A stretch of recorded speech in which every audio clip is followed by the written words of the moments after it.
사부인. 이런 걸 어른들이 정해주라고 상견례를 하는 거죠. 여자는 결혼하면 바로 애 갖고 일은 그만둬야죠.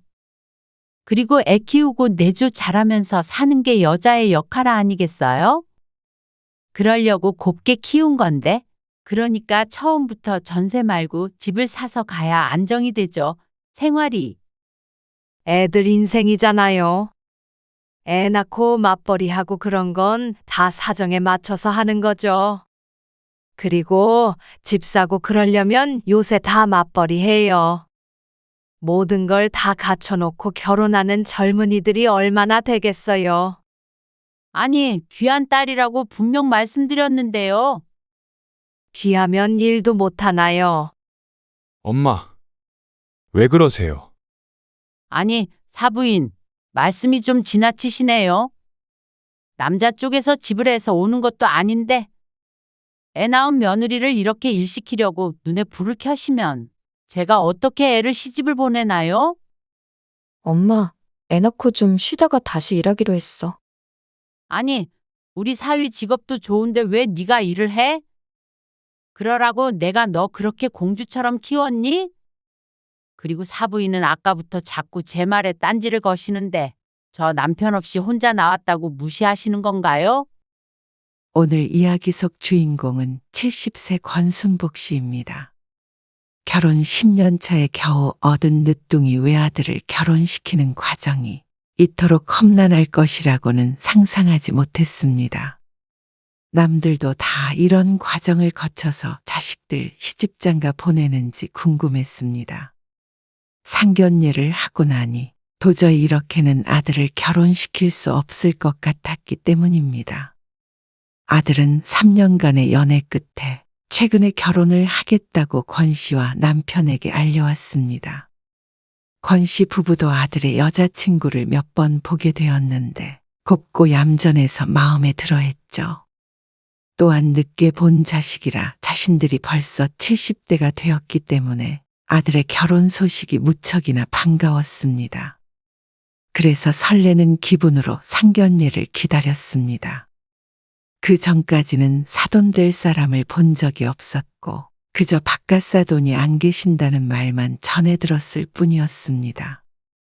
그런데 결혼 이야기가 본격적으로 나오기 전에 진작에 어떤 사람인지 알아볼 걸 뒤늦게 후회가 되었습니다. 하지만 한편으로는 상견례 때라도 알아서 다행이었습니다. 요새는 상견례를 안 하는 사람도 있다고 하는데 그랬다면 두고두고 피눈물 흘리며 후회했을지도 모른다는 생각에 등줄기가 오싹했습니다. 아빠랑 엄마랑 모아둔 돈이 좀 있어. 아, 돈이요. 그래. 너 결혼할 때 주려고 모아놨지. 아니에요. 저도 모아둔 돈 있어요. 그래. 그러니까 그거랑 같이 보태서 집 구해야 할 것 아니야.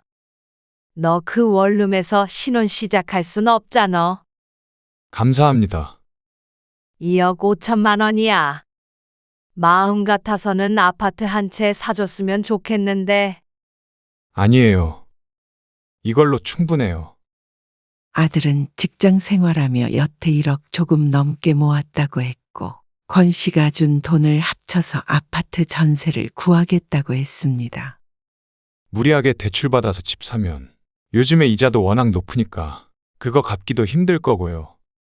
전세부터 시작해서 돈 좀 모아서 조금씩 넓혀갈게요. 그래도 권 씨와 아들의 돈을 합치면 3억 5천이기 때문에 며느리 쪽에서 조금만 보태면 충분히 작은 아파트를 살 수도 있을 것 같았습니다. 미나도 모아둔 돈이 좀 있을 것 아니니? 아들과 며느리가 동갑이기 때문에 직장 생활한 지도 몇 년 되었을 테니 말이죠. 아, 미나는 3천만 원 정도 있다고 하더라고요. 그러니 그럼 안사돈은? 그게 다 합쳐서요. 안사돈까지 보태서 3천만 원밖에 없다는 말이었습니다. 성물처럼 굴기는 싫지만 그래도 똑같이는 아니더라도 어느 정도는 보탤 줄 알았습니다. 아, 그런 게 뭐가 중요해? 어차피 결혼하면 다 한 살림인데. 옆에 있던 남편이 한마디 했습니다. 안사돈도 혼자서 딸 키우느라 고생 많이 하셨겠지. 권 씨는 조금 찜찜한 기분이 들었지만 고개를 끄덕이고 말았습니다. 그래. 가구도 드리고 하려면 전세도 나쁘지 않지. 그리고 몇 주가 지났을 때 아들이 전화를 해서 전셋집을 구했다며 알려왔습니다. 결혼 전에 살림을 미리 합치겠다고 했죠. 한 달 뒤에 입주한다는 아들. 그래. 살림살이는? 이제 천천히 채워넣기로 했어요. 그래. 상견례는 어디서 할 거야? 미나가 알아보고 있어요. 근데 경기도로 가실 수 있으세요? 경기도 안산에 거주하고 있는 안사돈. 알았어. 안사동 가깝게 해, 가깝게. 혼자 올라오시려면 힘들 거 아니야. 네. 그런데 그 상견례 때 부모님들끼리 서로 선물을 주고받는 거라고 하더라고요. 권 씨는 금시초문이었습니다. 선물? 요새는 상견례에서 선물도 주고받나? 상견례를 해보진 않았지만 처음 듣는 소리였습니다. 미나가 그러더라고요. 그래서 장모님도 준비하실 것 같은데 혹시나 해서 여쭤보는 거예요. 저희만 빈손으로 가면 민망할 수 있으니까. 그건 그렇네. 알았어. 갑자기 고민되네. 권 씨도 그에 대해서는 아는 게 별로 없었기에 주변에도 물어보았습니다. 선물? 글쎄, 나는 그런 거 안 했어. 그래도 그쪽에서는 준비한다니까. 나도 안 할 수 없잖아. 그래? 그러면 정과 같은 거 어때? 홍삼이나 좀 고급으로다가 사면 되잖아. 아이고, 골치 아프다. 홍삼? 좋은 걸로 사야겠다. 그래? 근데 요즘엔 너무 쓸데없는데 돈 쓴다. 그리고 상견례 날이 되었을 때 저녁 시간이 다가오자 권 씨와 남편은 아들의 차를 타고 도로를 달렸습니다. 뒷좌석 한켠엔 비단보자기로 감싼 홍삼 세트가 놓여 있었죠. 깜빡 잊을까봐 지금 줄게. 영준아, 이걸로 나중에 계산해라. 남편이 품 안에서 카드를 꺼내 아들에게 건네며 말했습니다. 원래 상견례는 남자 쪽에서 내는 건가? 아무나 내면 되는 거지. 당신 너무 뭐든지 그쪽에 맞춰주는 거 아니야? 그래도 우리가 1시간 걸려서 차 타고 가는 건데 말이야. 안사돈은 혼자잖아. 아이고, 알겠어요. 그렇게 한정식당에 도착한 권 씨는 자리에 먼저 와 앉아있는 안사돈에게 인사했습니다. 안녕하세요. 영준이 엄마예요.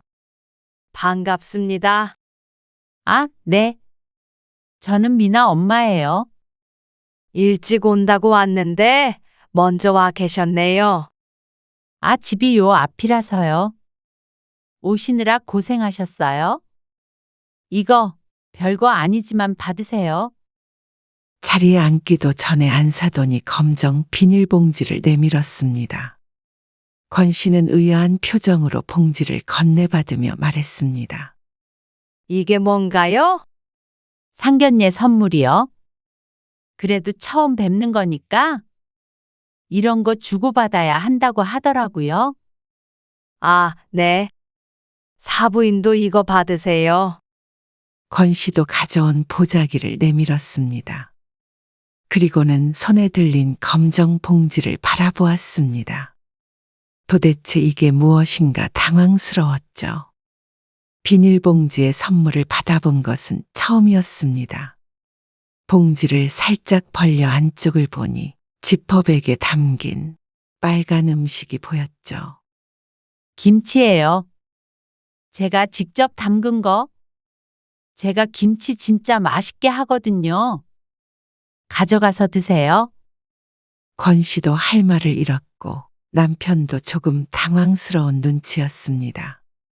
안사돈의 표정만 해맑아서 어떻게 반응해야 될지 모르고 서 있었습니다. 아이고, 감사합니다. 잘 먹을게요. 남편이 먼저 정신을 차리고 대답했습니다. 권 씨는 봉지를 옆에 있는 의자 위에 올려놓고 앉았지만 도대체 이해가 가지 않았습니다. 충격에서 아직 헤어나오질 못했죠.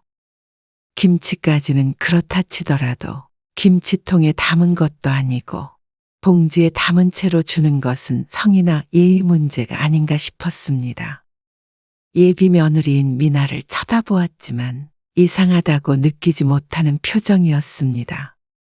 남편도 헛기침을 하며 옆에 앉았습니다.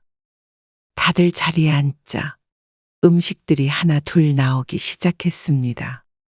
권 씨도 선물은 있기로 했습니다. 그래도 다르게 생각하면 정성이 담긴 음식을 직접 해서 가져온 것이니 좋게 생각하자 애써 자신을 설득했습니다. 우리 미나요. 제가 정말 귀하게 키웠어요. 아빠 없다고 남한테 손가락질 안 당하게 하려고 제가 아주 공주처럼 키웠어요. 그러니까 결혼해도 우리 딸 귀하게 대해주세요. 영준이 너도 알겠지? 아, 그럼요. 권 씨는 또다시 황당한 기분이 들었습니다. 보통은 서로 우리 자식 잘 부탁드립니다 하는 게 정상이라고 생각했는데 딸을 귀하게 대하라는 말을 하다니요. 그렇게 따지면 자신의 아들도 마찬가지였습니다. 갖은 노력 끝에 어렵게 얻은 외동아들인지라 자신들에게는 무척이나 귀했죠. 누구 자식인들 그렇지 않겠습니까? 그럼요. 저희 아들도 부족하지만 잘 부탁드립니다. 우리 영준이는 제가 제 자식처럼 생각해요. 그래서 그런데요. 저도 얘네 집 근처로 이사할까 봐요. 아, 이사를요? 요즘 제가 무릎도 아프고 허리도 아파서 일도 못하는데 병원도 다니고 하려면 데려다 줄 사람도 필요하고요. 우리 아들 같은 영준이가 가까이 살면 너무 좋을 것 같아요. 그리고 또 애도 낳으면 손주 봐줄 사람도 가까이 필요하잖아요. 아들을 보며 말을 잇는 안사돈. 그리고 그런 안사돈을 보는 권 씨의 표정은 이상했습니다. 무슨 이런 사람이 다 있나 싶은 표정이었죠. 남의 아들을 부려먹겠다는 소리를 저렇게 아무렇지도 않게 하나 싶었습니다. 그러세요. 그래도 병원 가고 하시려면 자식이랑 가까이 사는 게 좋죠. 남편은 권 씨보다 너그러운 듯 보였습니다. 괜히 자신이 예민한가 싶었습니다. 그럼요. 그나저나 사부인은 이번에 구한 전셋집 가보셨어요? 아니요, 아직. 말만 들었어요. 다음 달에 들어간다고. 아, 그러셨구나. 저는 집 구하러 다닐 때 부동산에 같이 다녔거든요. 제가 골라준 거나 마찬가지예요. 그래도 집은 어른이 봐야 더 잘 아니까? 아들에게서 전해 듣지 못한 말이었습니다. 그런데 다음 말이 권 씨를 황당하게 했습니다. 근데 왜 전셋집으로 가는지 모르겠어요. 사부인도 그렇게 생각하지 않으세요? 그건 권 씨도 처음엔 작은 집이라도 샀으면 했으니 할 말은 없었습니다. 영준이한테 들었어요. 돈 좀 더 모아서 이사한대요. 둘이 버는데 금방이죠 뭐. 권 씨가 그렇게 말하자 안사돈이 놀라며 대답했습니다. 둘이요? 그럼 애는 안 낳아요. 권 씨는 어리둥절했습니다. 어째서 애기 이야기가 튀어나온지 모를 노릇이었습니다. 아니, 이른 나이도 아닌데. 얼른 애 낳아야죠. 그러려면 여자가 어떻게 일을 해요? 아, 꼭 그러라는 건 아니었고요. 그건 애들이 잘 알아서 하겠죠. 권 씨가 한 발짝 물러났습니다. 아들에게서 어쩔 계획이다 들은 적도 없고 자세히 물은 적도 없었습니다. 그런데 안사돈은 물러날 생각이 없는 듯 했습니다. 사부인. 이런 걸 어른들이 정해주라고 상견례를 하는 거죠. 결혼하면 바로 애 갖고 일은 그만둬야죠. 그리고 애 키우고 내조 잘하면서 사는 게 여자 역할이잖아요. 그러려고 곱게 키운 건데? 그러니까 처음부터 전세 말고 집을 사서 가야 안정이 되죠, 생활이. 애들 인생이잖아요. 애 낳고 맞벌이하고 그런 건 다 사정에 맞춰서 하는 거죠. 그리고 집 사고 그러려면 요새 다 맞벌이 해요. 모든 걸 다 갖춰놓고 결혼하는 젊은이들이 얼마나 있겠어요. 권씨나 남편이 아무 말 않고 있으니 사돈은 입만 열면 이해 못할 소리였습니다. 이렇게 상견례를 끝냈다가는 안사돈이 이래라 저래라 해서 자식들 신혼생활이 고달파질 것 같았습니다. 아니, 귀한 딸이라고 분명 말씀드렸는데요. 귀하면 일도 못하나요? 엄마, 왜 그러세요? 그쯤 되자 아들과 며느리가 말리기 시작했습니다. 권씨도 열이 받아서 듣고만 있을 수가 없었습니다. 아들네가 맞벌이하고 말고는 생각해 본 적도 없는 문제였는데 사돈이 그렇게 나오니 오기로라도 물러서기가 싫었습니다. 아니, 사부인, 좀 말씀이 지나치시네요. 남자 쪽에서 집을 해서 오는 것도 아닌데 애 낳은 며느리를 이렇게 일시키려고 눈에 불을 켜시면 제가 어떻게 애를 시집을 보내나요? 정말 뻔뻔한 말이었습니다. 그렇게 귀한 딸을 시집 보내면서 3천만 원 보태면서 집을 사준에 만회하는 것도 웃겼습니다. 그제야 며느리가 안사돈의 팔을 잡아 끌며 말했습니다. 엄마, 애 낳고 좀 쉬다가 다시 일하기로 했어. 아니, 우리 사위 직업도 좋은데 왜 네가 일을 해? 아무리 직업이 좋아봤자 월급쟁이인데 혼자 벌어서 아내와 장모까지 떠받들며 살게 생겼습니다. 아들은 난감해했고 남편도 이 자리가 무척 불편해 보였습니다. 여보, 그만해. 그런 건 나중에 애들끼리 알아서 하라 그러면 되지. 그때부터는 분위기가 이상해졌습니다. 계속해서 나오는 음식을 깨작깨작 먹고는 있지만 머릿속으로는 서로 다른 생각들을 하고 있었죠. 권씨도 목이 타서 찬물만 벌컥벌컥 마시고 있었습니다.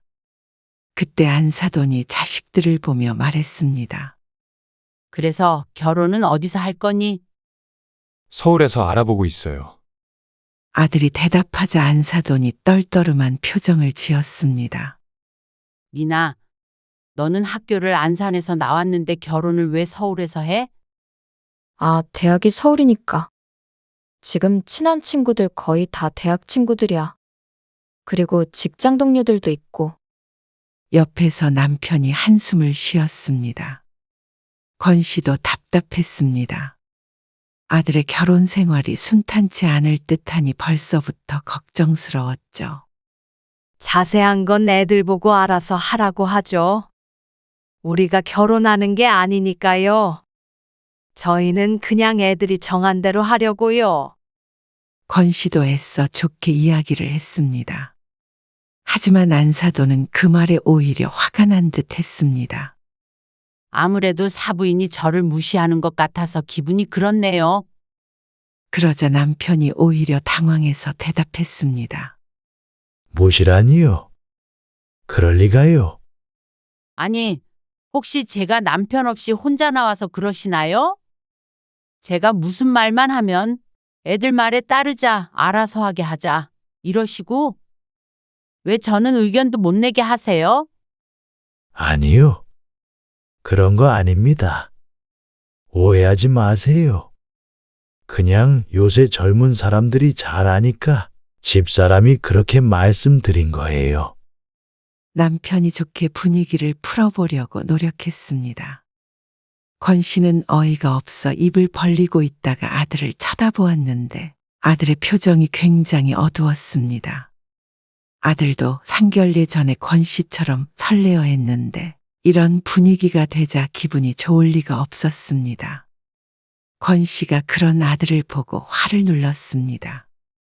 자신이라도 맞춰서 상견례를 잘 끝내야 할 것 같았죠. 죄송해요. 그런 뜻은 아니었어요. 의견 말씀해 주시면 저희도 같이 의논할게요. 그래서 속쓰린 사과를 했습니다. 이렇게 아들의 결혼의 출발을 망치고 싶지는 않았습니다. 그리고 그때부터는 안사돈이 뭐라고 해도 내내 하고 말았는데 식사 자리가 무척이나 괴로웠습니다. 상견례가 아니라 기선제압을 하려고 나왔는지는 모르겠지만 그 입에서 나온 말들이 죄다 헛소리였습니다. 자신보다 나이가 못해도 10살은 많아 보이는데 몇 년생이시냐. 우리 딸은 설거지도 안 시켜봤으니 설거지는 사위가 해라. 명절엔 차라리 다 같이 만나자. 권 씨와 남편은 그저 허 웃고 앉아 이 시간이 빨리 지나가기만을 기다렸습니다. 그리도 드디어 식사 자리가 끝이 나자 안도의 한숨이 나왔습니다. 권 씨도 자리에서 일어나 의자에 올려두었던 검은색 봉지를 챙겼습니다.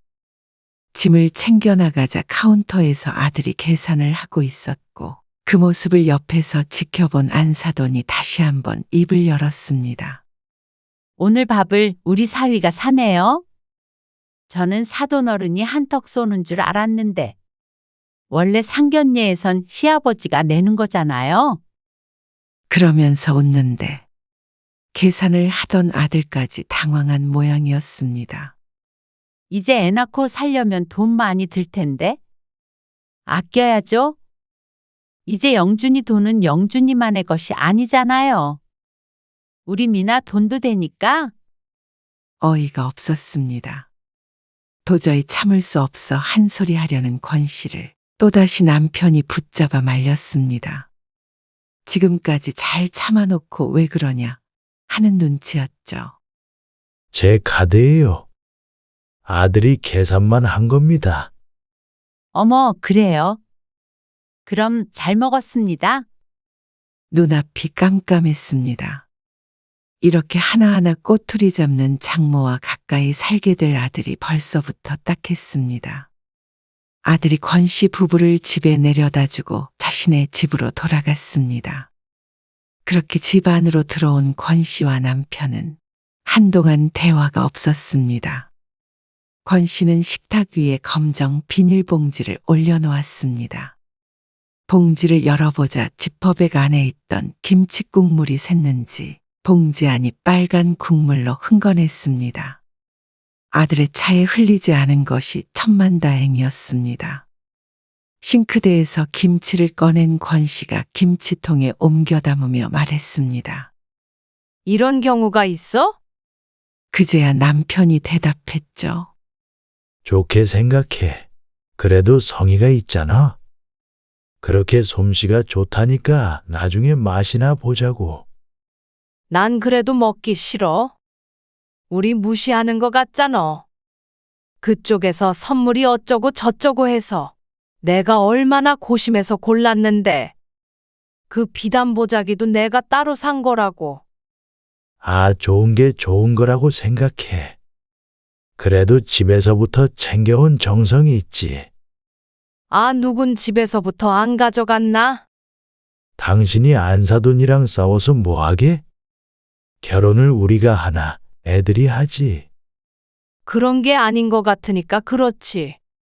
애들 사는데 근처로 이사까지 간다는데. 말하는 거 들어보면 완전히 우리 아들을 데릴 사위 들인 사람 같잖아. 나중에 진짜 애들 신혼집에 눌러 살 계획 아닌가 싶어. 애들 봐준다는 핑계로. 아, 설마 그렇겠어? 계산할 때도 말이야. 그게 무슨 예의야 도대체.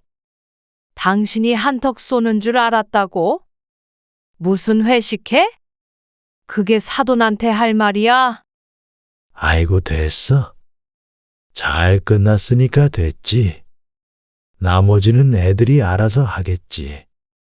권 씨는 그래도 속상했습니다. 다른 사람 일도 아니고 하나밖에 없는 아들 인생이 달린 일이니 말이죠. 그리고 예비 며느리에게도 실망이 이만저만이 아니었습니다. 엄마가 그러면 옆에서 좀 말리던가 해야지. 뭐가 잘못된지도 모르고 멀뚱멀뚱. 권 씨는 애써 화를 가라앉혔습니다. 며칠이 지나도 아들에게선 별말이 없었습니다. 그런 것을 보니 상견례가 결혼에 영향을 주진 못했던 모양이었습니다. 이미 집도 얻었고 결혼 날짜도 이르게 잡았기 때문에 이제 와서 엎어질 일은 없어 보였습니다. 결혼이 그렇게 단순하게 물을 수 있는 일은 아니지만 분하긴 했습니다. 그러던 어느 날 아들이 며느리와 함께 권신의 집에 방문했습니다. 여기 청첩장 이렇게 나올 예정이에요. 샘플 보여드리려고 가져왔어요. 그래. 예쁘다. 바로 2달 뒤가 결혼이었습니다. 선남선녀네. 그런데 며느리가 예물 얘기를 꺼냈습니다. 그것도 남편과 이야기한 적이 있었습니다. 그래. 언제 한번 같이 가서 고르자. 미나, 너 편한 시간에? 자신들이 보는 것보다 가질 사람이 보는 게 더 좋겠죠.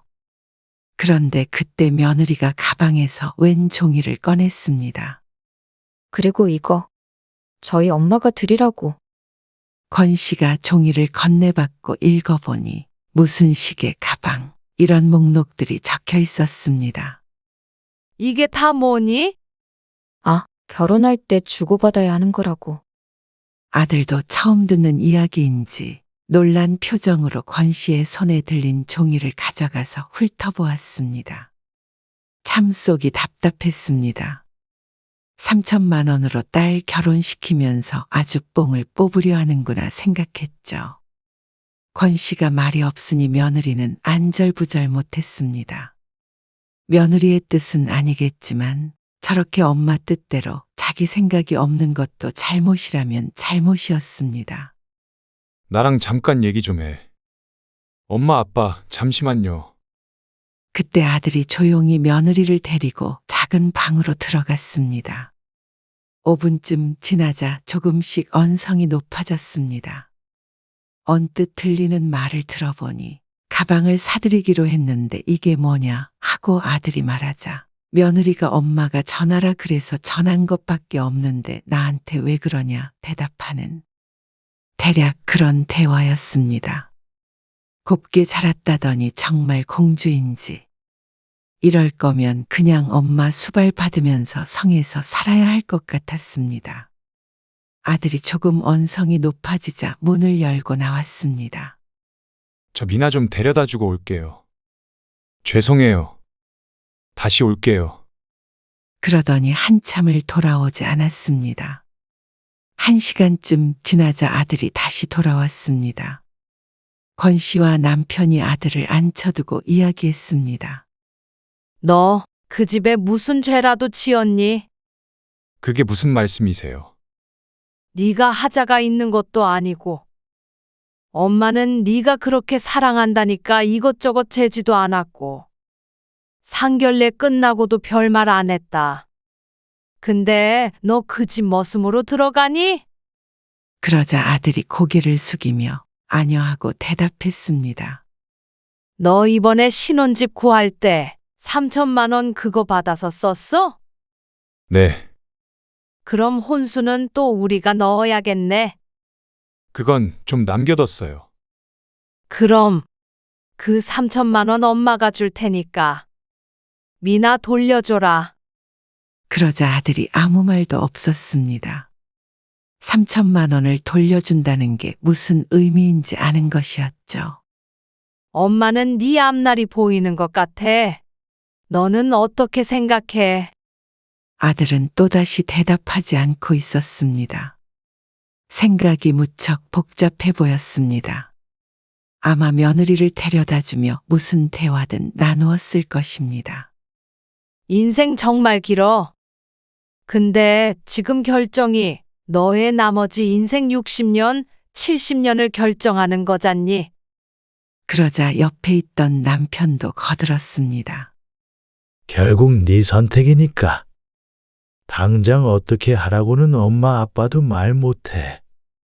그래도 최소한 이 결혼 조금 미루고 진지하게 다시 생각해보면 좋겠다. 의외였습니다. 남편은 그저 참고 넘어가라고만 할 줄 알았는데 그동안 남편도 비슷한 고민이 있었던 것 같았습니다. 그러자 아들이 무겁게 입을 열었습니다. 저도 요즘 많이 괴로워요. 이게 제가 생각했던 결혼이 아니었는데 이런저런 일 때문에 매일 싸우고 이렇게 결혼해서 행복할지 확신이 없어요. 저도 미나랑 얘기도 더 해봐야 하고 그래서 우선 결혼을 좀 미뤄볼게요. 그래? 충분히 시간을 두고 생각해봐. 네가 무슨 결정을 하든 엄마 아빠는 존중할게. 알겠습니다. 죄송합니다. 아들의 표정이 무척이나 고통스러워 보여 권 씨도 더는 말을 보태지 않았습니다. 그럼에도 불구하고 결혼을 꼭 해야겠다면 권 씨도 아들을 이길 자신은 없었습니다. 아들이 현명한 결정을 내리길 바랬죠. 그렇게 한 달쯤 지났을 때 어느 날 아들은 파혼을 하기로 했다며 전해왔습니다. 권 씨는 잘했다고, 잘됐다고 그렇게 말할 수 없었습니다. 그런 결정을 한 아들의 속이 말이 아닐 테니 말이죠. 권 씨의 남편도 속상한 듯 한숨만 푹푹 쉬었습니다. 그런데 그 소식을 들은 지 며칠이 지났을 때 모르는 번호로 권 씨에게 전화가 걸려왔습니다. 접니다. 상대방의 첫마디에 황당했지만 누군지 단박에 알아보았습니다. 아, 어쩐 일이세요? 제 번호는 어떻게 아시고? 지금 그게 중요한가요? 알려줄 사람이라곤 예비 며느리밖에 없겠죠. 이게 말이나 되는 상황이에요? 사부인, 이렇게 이 결혼 엎어버리실 거예요? 어쩜 그러세요? 어쩜 저희를 이렇게 우습게 보실 수가 있어요? 내가 영준이 집 아내와도 별말 안 했고요. 나중에 애 낳으면 내가 다 키워줄 생각이었어요. 어떻게 이렇게 지 복을 지 발로 걷어차요? 복이요? 그럼 복이죠. 내 딸 미나 말이에요. 어딜 가도 참하고 예뻐서 며느리 삼고 싶다는 사람이 줄을 섰었어요. 그런데 왜 여태 안 보내셨어요? 뭐라고요? 영준이랑 연애하느라 못 간 거잖아요? 아, 34시면 그동안 기회가 많았을 거 아니에요. 뭐요? 지금 우리 딸 나이 많다는 거예요? 우리 딸이 공부하느라 결혼을 늦게 하는 거지. 여태 못 가서 안 간 거 아니에요. 누가 들으면 사법고시 공부라도 한 줄 알겠네요. 공무원 공부를 하다가 계속 낙방해서 작은 회사에 들어간 것이라고 들었는데 자부심이 대단해 보였습니다. 어머머, 이런 집이랑은 내가 결혼 못 시켜요. 어디서 이런 못 배워먹은 집안이? 나중에 우리 딸 고생시킬 거 눈에 훤해요.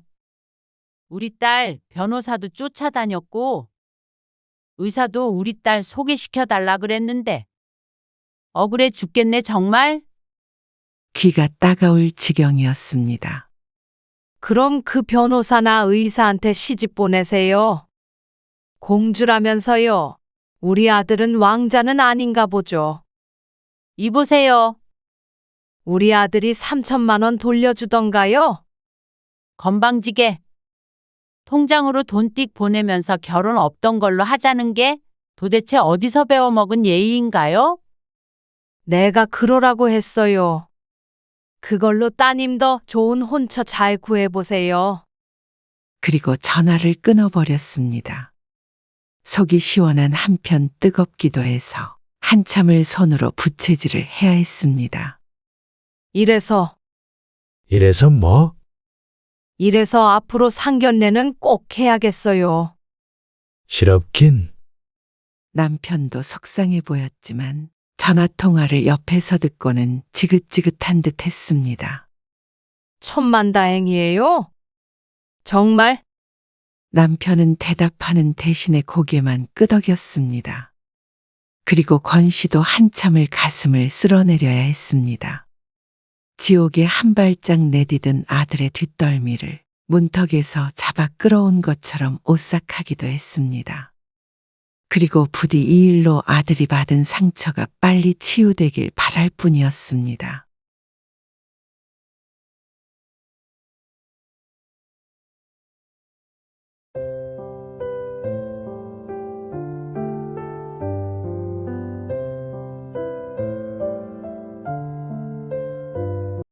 그런 걸 뭐하러 사세요? 왜? 아니, 안마의자도 아니고. 그런 거 사도 효과도 없어요. 왜 쓸데없는데 돈을 쓰셨어요? 사기당하신 건 아니죠? 앞으로는 저런 거 사오지 마세요. 이러면서 무슨 용돈이 부족하다고 그러세요. 필요한 거 있으면 저한테 말씀하세요. 이런 것도 내 맘대로 못 사니? 사기 당한 거 아니고. 좋다 그래서 홈플러스에서 산 거야. 그래요. 어쨌든 겉보세요. 50만 원 드려도 남죠? 뭐? 너 정말 제대로 안 줄 거니? 합가할 때랑 얘기가 다르잖아. 엄마가 돈 쓰실 데가 어디 있어요. 재환이 엄마가 밥도 차려주고 잠도 저희 집에서 주무시고 나가서 가끔씩 기분 전환만 하시면 되죠. 그거 부족하다고 하시면 엄마가 안 아껴 쓰신 거죠. 오늘 이야기 속 주인공은 77세 오용희 씨입니다. 그리고 그녀의 외아들 48세 문기범입니다. 오 씨에겐 지난 1년이 가장 끔찍한 해였습니다. 사랑하는 가족을 잃기도 했고 앞으로 또다시 잃을 예정이기도 하죠.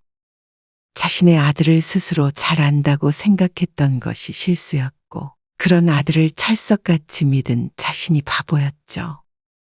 남편과 열심히 벌어 하나밖에 없는 아들 뼈 빠지게 뒷바라지하며 살아온 것이 오 씨의 인생의 전부였습니다. 아들은 좋은 직장에 들어가 결혼도 해서 아이 낳고 잘 살고 있었습니다. 남들이 보았을 때 그리고 오 씨가 보았을 때도 아들은 먹고 살 걱정은 많이 없어 보였지만 사람의 욕심이란 끝이 없는 듯 했습니다. 그러니 어머니 오 씨에게 줄 용돈 몇십만 원도 그저 아까울 뿐이겠죠. 남편이 살아있을 때 충분히 아들에게 줄 만큼 주었고 지금 오 씨에게 남은 것은 아파트 한 채와 노후에 쓸 예금뿐이었습니다. 그런데 그마저도 탐냈던 아들의 이제는 치가 떨렸습니다. 아이고, 무슨 100세 시대라더만 100살까지 살다 가는 사람이 없네. 그러게. 근데 무슨 아들이 외국에 있다고 그러지 않았어? 어떻게 아저씨 혼자 저렇게 앉아 있어? 이웃 여자의 장례식장. 상주 자리에 그녀의 남편이 덩그러니 있었고 아들은 보이지 않았습니다. 멀어서 안 왔나?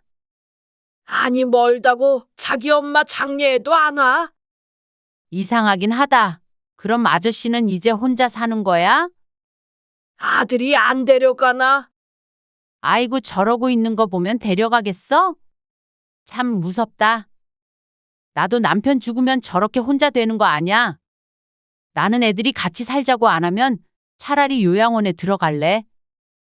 오 씨는 이웃들의 대화를 남의 이야기처럼 들었습니다. 오 씨는 77세였고 오 씨의 남편은 이미 80이었지만 어쩐지 죽음이라는 것이 가까이 있다고 느껴지지는 않았습니다. 그렇지만 해가 넘어가기 전 사람들의 입방아에 오르게 된 것은 다름 아닌 오 씨가 되어버렸습니다. 남편은 그해 폐암 진단을 받고 3개월이 채 지나기도 전에 갑작스럽게 세상을 떴습니다. 이른 나이라고 할 수도 없었고 남들은 호상이라고 떠들어댔지만 남겨진 사람에게는 너무 허망하고 갑작스러운 죽음이었습니다. 죽음까지는 너무도 짧은 기간이었습니다. 겨우 작별 인사나 할 수 있는 정도였죠. 오 씨는 마음의 준비도 없이 하루아침에 텅 빈 집에 혼자 남겨지게 되었죠. 저희는 가볼게요. 아들과 며느리, 손자가 주말 동안 함께 있다가 일요일 저녁에 돌아갈 준비를 했습니다. 엄마, 그래. 기운 없는 오 씨의 대답에 아들이 인상을 찌푸렸습니다. 괜찮으세요? 남편이 떠나고 하루에도 몇 번씩 들은 질문이었습니다. 괜찮대도. 기운 차리세요. 밥 잘 챙겨 드시고요. 아들 며느리도 생활이 있기에 마냥 오 씨의 집에 머물 수는 없는 노릇이었습니다. 나는 걱정 말고 가봐라. 그런데 기운 없는 엄마에게 꺼내도 되는 말인가 싶은 표정으로 머뭇거리더니 아들이 물었습니다. 엄마, 근데 이 아파트 아버지 명의 아니었어요. 오 씨가 아들을 의아한 표정으로 바라보았습니다. 뜬금없는 질문이라고 생각되었기 때문입니다. 그건 왜? 아니, 별건 아니고요. 어쩌다가 우연히 알게 됐는데 엄마 명의로 되어 있더라고요. 사실 이 아파트는 아들의 말처럼 남편의 명의였지만 폐암 선고를 받은 직후 남편이 오 씨의 명의로 바꿔주었습니다. 자신이 죽으면 혼자 남겨질 오 씨를 위해서였죠. 아빠가 돌아가시기 전에 바꿨지. 아, 그래요. 알았어요. 혹시 남편이 죽고 자신이 상속받을 분을 알아본 것인가 싶었지만 고개를 저었습니다. 남편이 죽은 지 일주일도 안 되었기 때문에 설마 그럴 것이라고는 상상하지 못했죠. 어쩌면 남편도 이런 일을 염두에 두었기 때문에 그렇게 빠르게 결단을 했던 것이 아닐까 하는 생각을 오 씨는 아주 나중에서야 하게 되었습니다. 아들이 나간 뒤로 오 씨도 기운을 차리려고 노력했습니다. 아들의 걱정과는 다르게 오 씨는 밥도 잘 챙겨 먹었고 서서히 일상을 회복해 갔습니다. 그렇지만 밤에 안방에 혼자 누워 있으면 가끔씩은 오싹오싹한 기분이 들기는 했습니다. 자신이 입을 열지 않으면 아무 소리도 들려오지 않는 조용한 집안이 어색하기도 해서 늘 TV를 켜놓게 되었습니다. 그것도 시간이 지나자 차차 익숙해졌습니다. 이렇게 혼자가 되어가는구나 싶을 때쯤 아들이 오 씨를 찾아왔습니다. 어쩐 일이니? 일 바쁘지 않아? 평일 저녁에 어쩐 일인지 어리둥절했습니다. 요새는 덜 바빠요. 그래. 몸 챙겨가면서 일해라. 네. 엄마는 요즘 어떠세요? 혼자 지낼만 하세요? 나야 뭐 똑같지. 괜찮어? 아들의 걱정하는 소리에 오 씨가 밝은 목소리로 대답했습니다. 언제까지 침울해 있을 수는 없기에 요즘엔 외출도 자주 하고 활기찬 생활을 하려고 노력하고 있었습니다. 그래도 이 집에서 혼자 살려면 허전하시잖아요. 그건 어쩔 수 없지. 제가 재환이 엄마랑 상의를 좀 해봤는데요. 엄마 이 집에서 혼자 사시는 게 마음에 걸려서요. 저희 집에 들어와서 사시는 거 어때요? 뭐? 같이 살자고? 갑작스레 합가를 제안하는 아들. 네. 뭐하러 이 큰 집에서 혼자 살아요? 이 집 팔고 저희 집 들어오세요. 이 집은 네 아빠가 엄마 노후 자금 하라고 남긴 거야. 알죠? 그러니까 엄마 노후는 저희가 책임지려고 하는 거잖아요. 이게 다 무슨 소리인지. 저도 퇴직이 뭐 오래 남은 것도 아니고 나중을 생각해서 사업도 구상하고 있어요. 앞으로 10년이면 회사는 나와야 되는 거니까 차라리 엄마 아파트 팔고 거기에 보태면 어떨까 해요. 그건 글쎄다. 오 씨는 회의적인 반응을 보였습니다. 엄마가 걱정하시는 게 노후면 제가 매달 100만 원씩 드릴게요. 어차피 생활하는 건 애 엄마가 다 알아서 할 거니까. 용돈으로 다 쓰시면 되죠. 부족하면 더 드리고요. 그렇게 한다고 해도 계산은 맞지 않았습니다. 매달 100만 원씩 자신이 죽을 때까지 받더라도 아파트 판돈에는 비교가 되지 않으니 말이죠. 그리고 이렇게 혼자 사시다가 어디 편찮으시거나 그러면요? 저희 집엔 애 엄마도 있고 재환이도 있고요.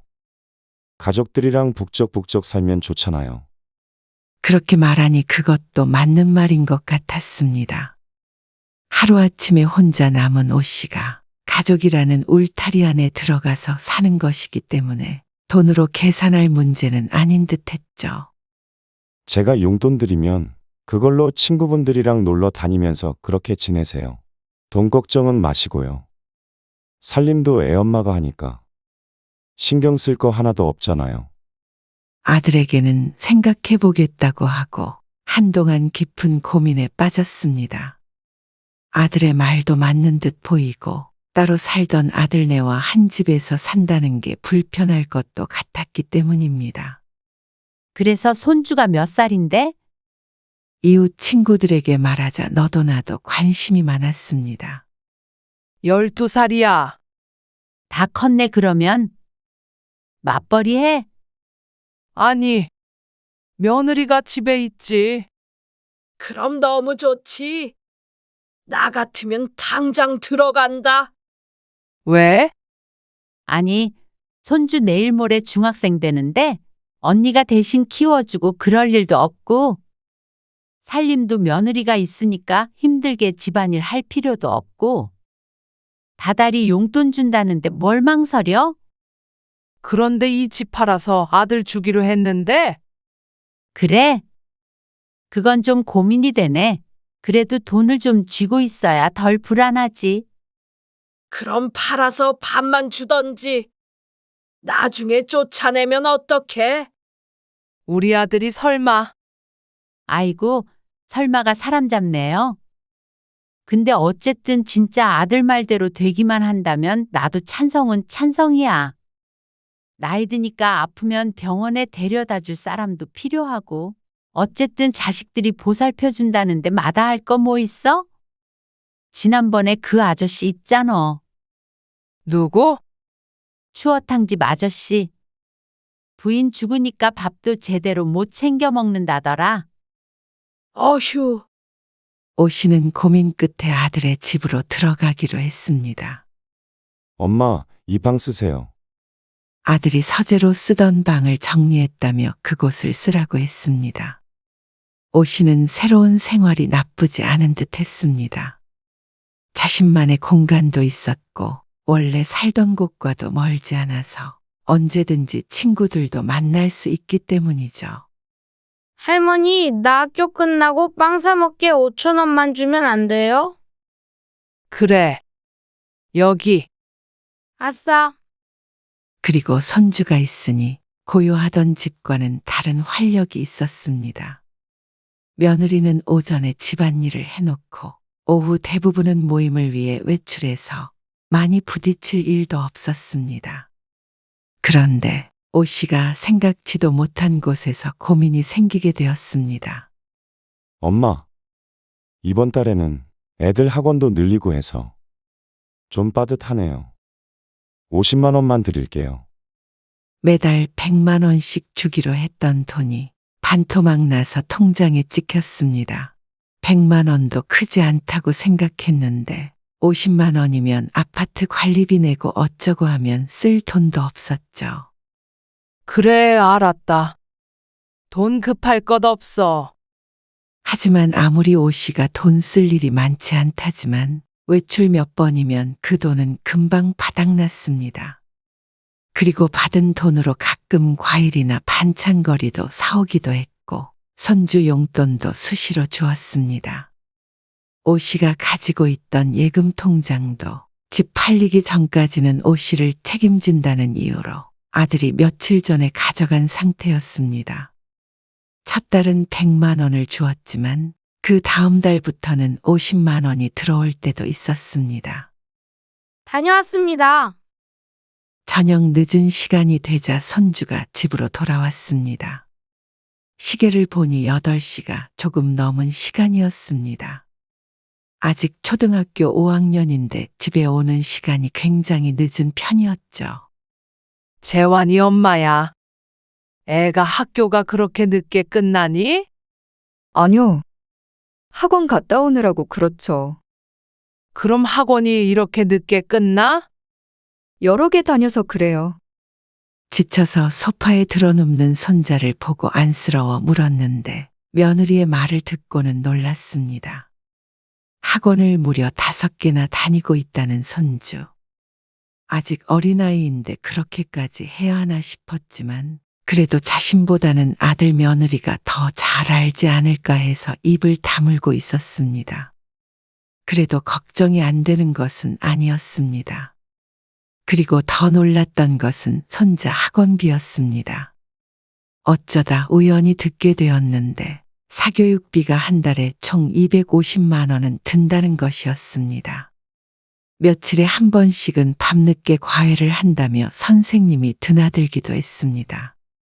학원비 때문에 오 씨의 생활비를 적게 준다던 아들의 말이 과장이 아니었습니다. 이 정도는 웬만한 사람 한 달치 월급이 아닐까 했습니다. 그래도 손주 교육시킨다는데 오 씨도 몇십만 원으로 쪼잔하게 굴지 말자 다짐했습니다.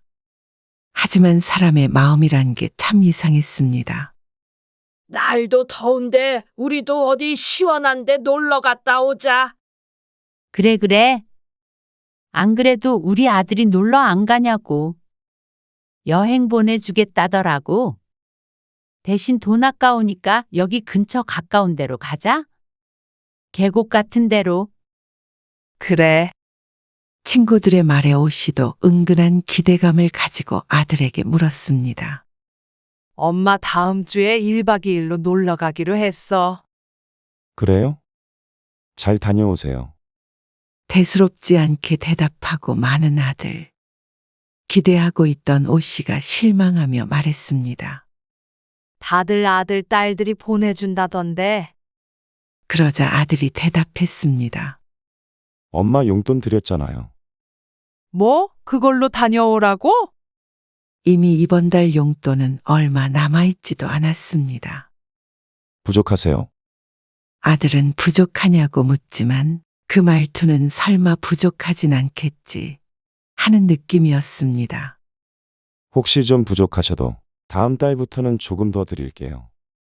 또 죽는 소리를 하는 아들. 근데 옆에 있던 며느리가 오 씨에게 슬그머니 물어보았습니다. 어머니, 근데 집은 아직 안 팔렸대요? 우리 집? 몇 번 보러 왔다 갔대. 그러자 며느리가 눈을 동그랗게 뜨고 말했습니다. 정말요? 산대요?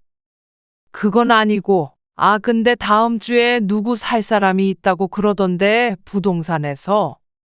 벌써 한참이 됐는데 잘 안 팔리네요. 안 그래도 부동산에서 이번에 안 사면 가격을 낮추자고 그러던데. 그러자 며느리가 펄쩍 뛰었습니다. 그건 안 되죠. 그래도 가격이 맞으니까 사람들이 자꾸 보러 오는 거 아니에요? 안 낮춘다고 하세요. 돈이 급한지 어쩐지. 아직 퇴직할 때도 멀었는데 며느리는 아파트 타령을 자주 했습니다. 그렇지만 그런 것 치고는 아들 며느리는 잘 먹고 잘 살았습니다.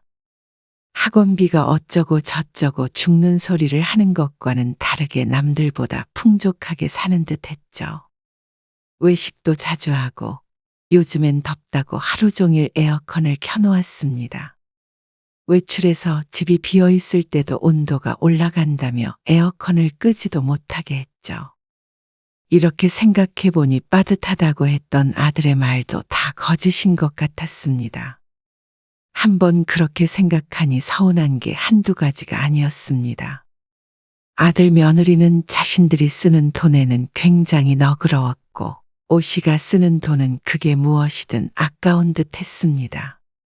70대 노인네는 돈 한 푼 안 쓰고 사는 줄 아는 듯 했습니다. 어머니, 저 박스 뭐예요? 아들이 퇴근한 뒤에 다 같이 밥을 먹고 있는데 거실 한켠에 세워놓은 상자를 보고 며느리가 물었습니다. 아, 저거? 오늘 낮에 나가서 사온 거야. 뭔데요? 옆에 있던 아들이 말했습니다. 요즘 다리가 자꾸 부어서 다리에 껴놓고 안마하는 거라는데 되게 좋다더라. 내 친구가 써보고 요즘엔 다리가 하나도 안 아프다네. 안마기요. 아이고, 어머니. 아들과 며느리가 한숨을 쉬었습니다. 그런 걸 뭐하러 사세요? 왜? 아니, 안마의자도 아니고. 그런 거 사도 효과도 없어요. 왜 쓸데없는데 돈을 쓰셨어요? 사기당하신 건 아니죠?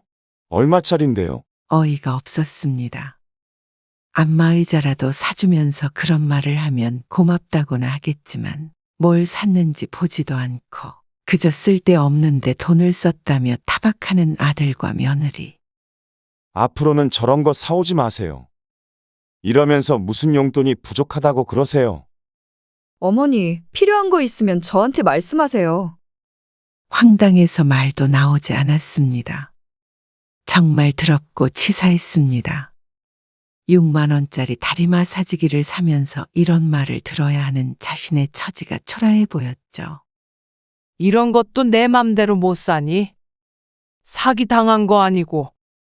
좋다 그래서 홈플러스에서 산 거야. 그래요? 어쨌든 겉보세요. 50만 원 드려도 남죠? 뭐? 너 정말 제대로 안 줄 거니? 엄마가 돈 쓰실 때가 어디 있어요. 재환이 엄마가 밥도 차려주고 잠도 저희 집에서 주무시고 나가서 가끔씩 기분 전환만 하시면 되죠. 그거 부족하다고 하시면 엄마가 안 아껴 쓰신 거죠. 내가 송장도 아니고 이런저런 생활을 하다 보면 돈을 왜 안 써? 나도 돈 내야 할 곳 많아. 아파트 관리비도 매달 나가고 있고 보험료도 있고. 근데 50만 원 주면서 아껴 쓰라고. 너희는 펑펑 쓸 거 안 쓸 거 다 쓰면서 나는 안마기 하나 못하게 하냐. 차라리 내 통장 다시 돌려줘라. 용돈 안 줘도 되니까. 어마어마한 돈이 들어있는 건 아니었지만 그래도 경제 생활을 하지 않는 오 씨가 앞으로 먹고 살 돈이었습니다. 그 돈마저 없으니 이렇게 팔다리가 잘린 듯 아들이 주는 대로만 생활해야 했죠. 아니, 그런 뜻이 아니에요. 알았어요. 다음 달부터는 100만 원 꼭 드릴게요. 오 씨가 안마기를 들고 방으로 들어가 버렸습니다. 그리고서도 속상한 기분이 풀리지가 않았습니다. 매달 아들에게 용돈 다 쓰는 게 이렇게 서름받을 일인가 했습니다. 그것도 원래 자신의 돈이었던 것을 가지고 말이죠. 돈 가지고 이렇게 서운해야 하는 것도 스스로 생각하기에도 추접스러운 일 같았습니다. 방으로 돌아와서 화를 삭히고 있는데 휴대폰이 울렸습니다. 부동산에서 온 전화였습니다. 사모님, 내일 댁에 계세요? 아니요. 그럼 지난번처럼 비밀번호 치고 들어가도 되죠? 아, 그거요. 오 씨는 잠시 생각을 했습니다. 무슨 문제 있으세요? 아, 잠깐만요. 내가 다시 좀 생각해 봐야 할 것 같으니까 집 내놨던 거는 잠깐 보류 좀 해주세요. 네. 이번에 정말 계약하실 분인데, 아니요. 생각 좀 해보고 다시 전화 드릴게요. 죄송해요. 아, 네. 알겠습니다. 이렇게 집을 팔아서 아들에게 돈을 주기엔 깨름칙했습니다. 그리고 아들에게 줬던 통장도 얼른 돌려받으려고 마음을 먹었습니다. 하도 마음고생을 해서 그런가 오 씨는 며칠 지나지 않아 몸져 누웠습니다. 그래서 가기로 했던 여행마저 취소할 수밖에 없었죠. 어머니, 식사하세요.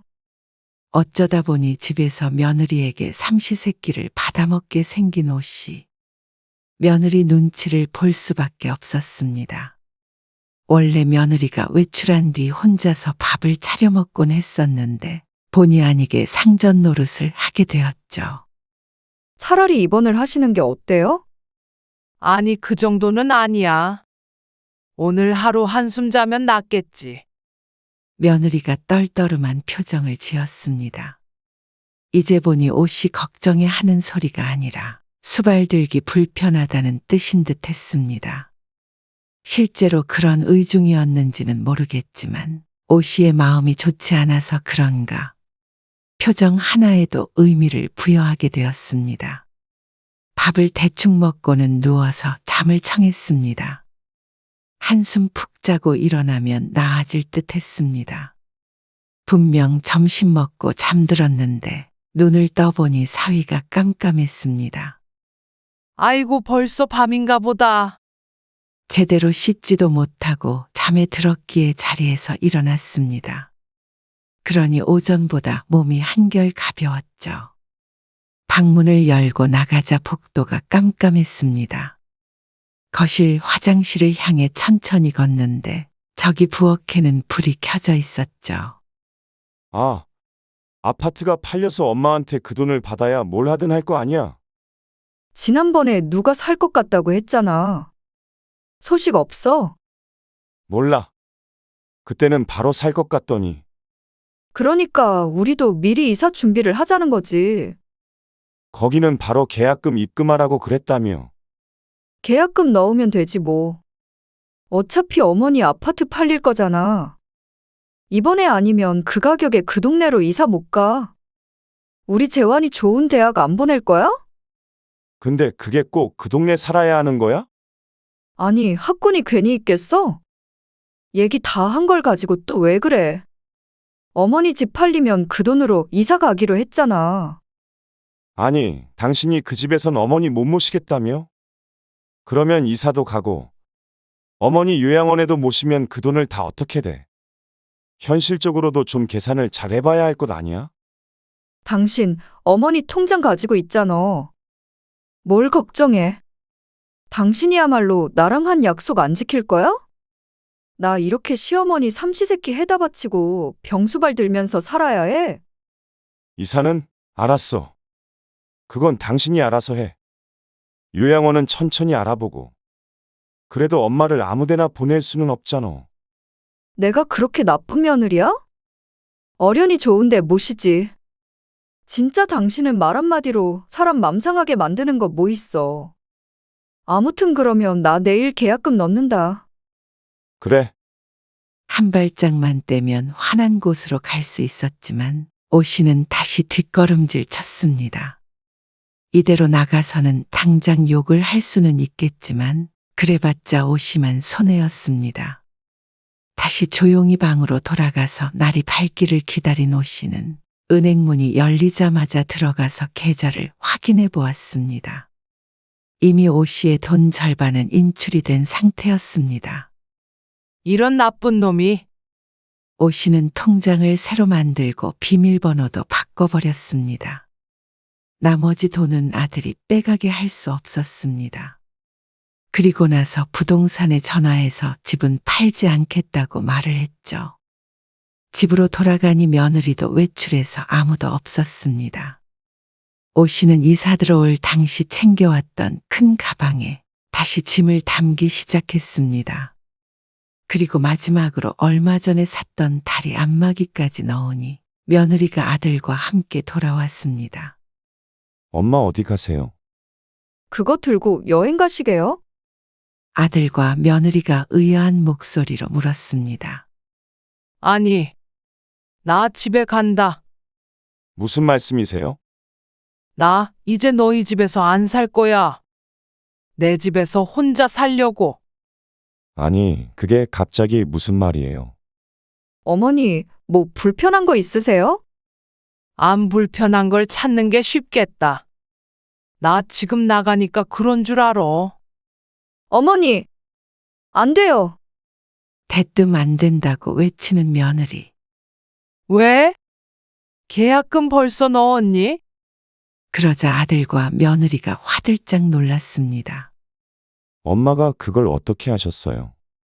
너희 엄마를 한참 우습게 봤구나. 아들과 며느리는 혼란스러워 보였지만 이내 정신을 차리고 말했습니다. 어떻게 아셨는지는 모르겠지만 이사 가면 재환이 교육에도 좋고요. 근처 큰 공원도 있어서 엄마 산책하기에도 좋으실 거예요. 이사 가는 게 싫으세요? 내가 너희 속셈을 모를 줄 알고 뻔뻔하게 거짓말이니? 너희는 내 돈으로 이사 가고 또 내 돈으로 나 요양원 넣어버릴 계획인 거잖아. 이제는 아들 눈이 더 이상 커질 수도 없을 만큼 꺼져 있었습니다. 이미 계약금 냈다니까 너희 돈으로 좋은 데로 이사 잘 가봐라. 그리고 내 통장은 새로 만들었고 비밀번호도 바꿔서 네가 못 꺼낼 거야. 그러자 아들이 화를 냈습니다. 아니, 애초에 그것들 절반은 제 몫이잖아요. 이게 왜 네 몫이야? 아빠가 돌아가시기 전에 엄마한테만 안 줬어도 저도 같이 상속받을 수 있었던 거잖아요. 말도 없이 그렇게 하셨을 때 저도 한마디도 안 했어요. 얼마나 서운했는 줄 아세요? 아빠 돌아가셨으니까 그건 엄마 몫이지. 왜 네 거야? 너는 여태껏 엄마 아빠가 충분히 해줄 만큼 해줬잖아. 그리고 엄마 죽으면 어련히 알아서 네 거 될 텐데. 합간이 뭐니 생쇼를 해가면서 뺏어가려 해? 뺏어가려던 게 아니라 정당하게 가져오려던 거죠. 그리고 요양원은 그럴 생각 없었어요. 그냥 말만 그런 거고. 그러자 며느리가 아들을 획 쳐다보았습니다. 이러고 저러고 긴 말 필요 없다.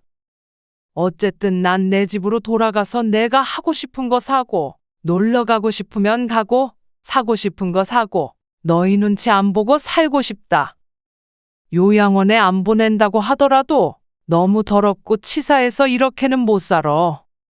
그러면 저희는 계약금 다 날려요. 며느리가 소리쳤습니다. 그게 내 책임이니? 왜 내 집 판돈을 가지고 그래? 저희 주시기로 했잖아요. 그건 너희가 내 노후를 평생 책임진다고 해서였고, 그렇게 나 서럽고 비참하게 만들 줄 몰랐을 때 얘기야. 너희는 할 말 없어. 그나마 내 통장에서 빼간 돈 돌려놓으라고 안 한 걸 감사하게 여겨라. 그건 그래. 네 아버지 돌아가셨으니까. 그건 너한테 남겨줬다고 생각해. 그리고 나 죽어도 너한텐 한 푼도 안 줄 거야. 그렇게 말하고는 큰 짐을 들고 아들 집을 나왔습니다. 아들과 며느리가 싸우는지 큰 소리가 들리고 그 사이에 오씨는 택시를 타고 집으로 돌아왔죠. 한 번의 선택이 부모 자식의 사이를 이렇게 갈라놓았습니다. 옛날엔 돈 없는 부모도 자식들이 봉양했는데 요즘은 돈이 있어야 부양받을 수 있고 또 돈이 없어지는 날에는 다시 버림받는 시대인가 싶었습니다. 이렇게 냉정하고 삭막한 부모 자식 사이가 어디 있는지 썩을픈 마음이 들었습니다. 자신을 생각해서 들어와서 살라고 한 줄 알았더니 그런 마음이 조금이라도 있었는지 궁금했습니다. 정말 돈 때문이었을 뿐인지 이런 것을 궁금해하는 것조차 자식에게 미련이 남은 탓이겠죠. 쓸데없는 생각이었습니다. 돈 몇 푼에 자신을 서럽게 하던 아들 며느리를 떠올렸습니다. 그러니 감상적인 생각도 싹 사라졌습니다. 그리고 역시 내 집이 좋았습니다. 떠날 때보다 더 아늑해 보이는 집을 둘러보며 남편과의 추억을 떠올렸습니다. 그래, 나도 이 집에서 죽어야지. 그리고 나중에 아들에게서 연락이 왔습니다. 전화를 받지 않아 문자 메시지가 왔는데 계약금으로 큰 돈을 잃어 재정적으로 어려운 상태라고 했으며 요양원은 며느리의 강력한 의지였다고 사과했죠. 며느리와도 사이가 틀어져 괴롭다고 하소연했지만 적어도 지금으로서는 아들에게 손 내밀어주고 싶은 마음이 눈꼽만큼도 들지 않았습니다.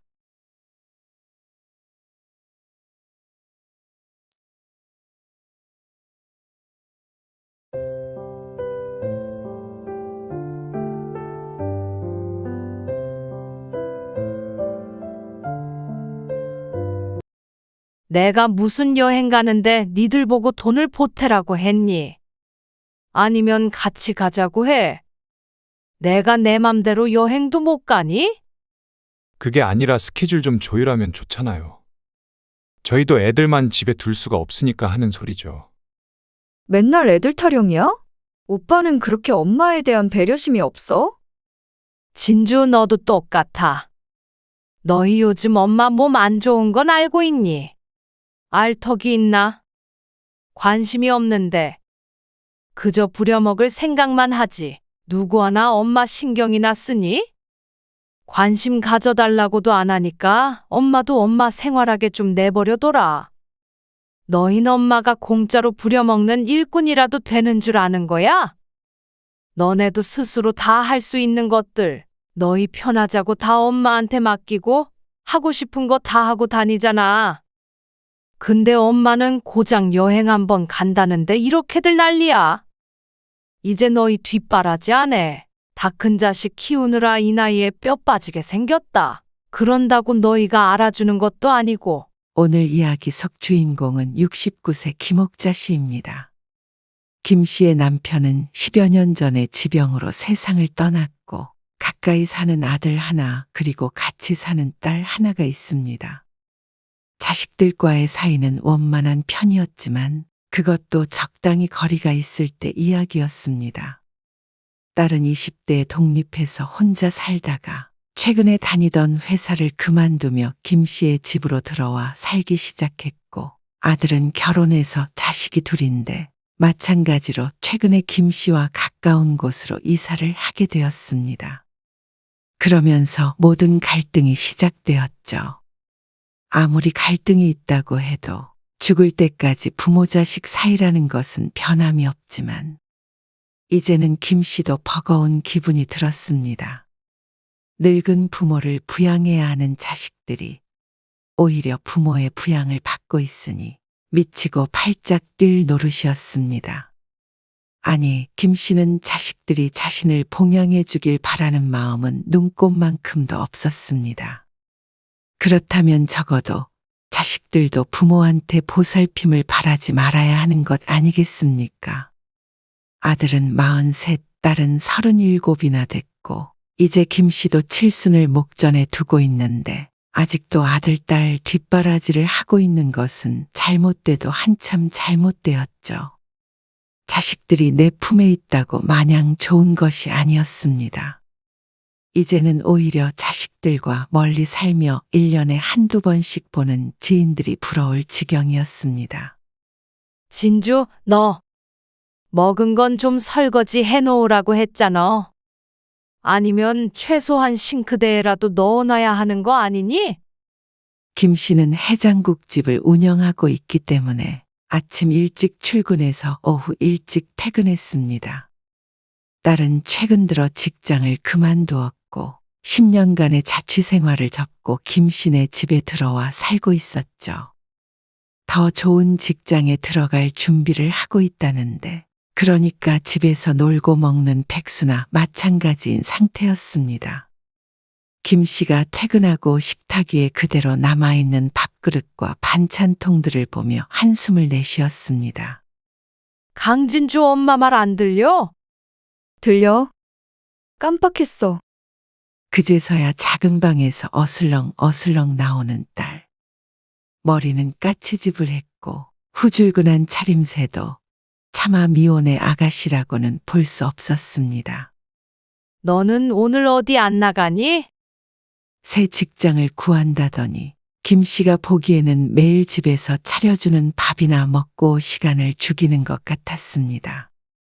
37이나 먹고 결혼 생각도 없이 저렇게 지내는 딸을 보는 김 씨의 속이 새카맣게 타들어가는 듯 했습니다.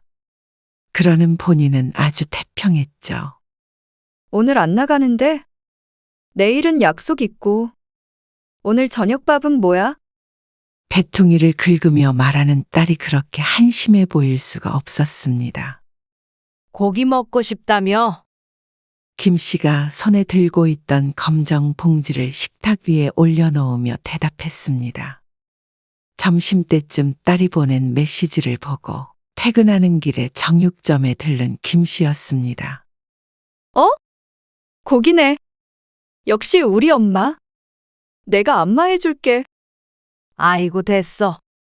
김 씨의 뒤에 서서 어깨를 마구 주무르는 딸을 보며 웃고 마는 김 씨. 그런 김 씨에게 딸이 물었습니다. 근데 오빠 여기로 이사 온다는 거 정말이야? 아, 그렇다더라. 왜 온대?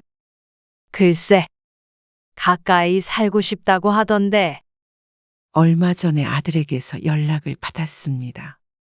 김 씨가 살고 있는 아파트 옆동으로 이사를 오겠다는 아들이었습니다.